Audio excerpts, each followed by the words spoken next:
Пешачка зона, односно Боемска улица, нов модерен плоштад, подземна инсталација, енергетско ефикасни фасади во централното градско подрачје предвидува програмата Најдоброто за Куманова на кандидатот за градоначалник од СДСМ и коалицијата Оливер Илиевски.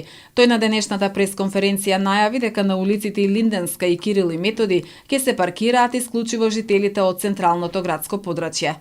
Предвидуваме изградба на Боемска улица тука во центарот на Куманово.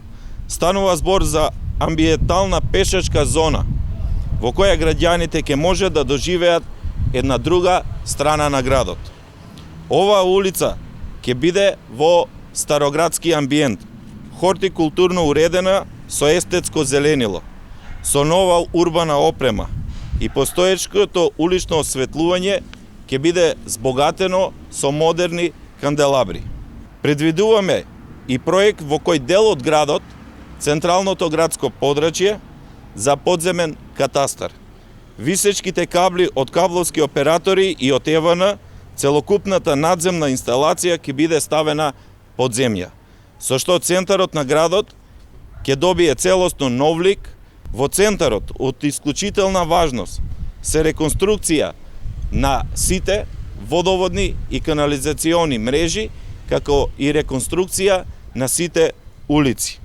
Илиевски најави дека општината ќе ја плати постапката за подземниот катастар и не се предвидени никакви издатоци на правните субјекти. Целокупната постапка за подземниот катастар ќе биде изведена од страна на општината, од буџетот на општина Куманово.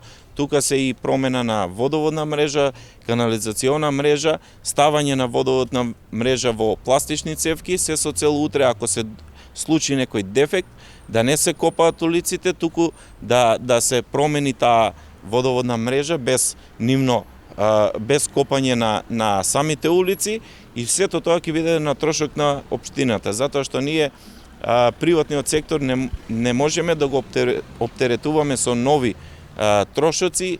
Проектот за поврзување на двата плоштади е најважен за секојдневието на кумановци, смета Илиевски, зашто е предвидено од општинскиот буџет да се одвојат 1,5 милиони евра, а останатите средства ќе се обезбедат од централната власт.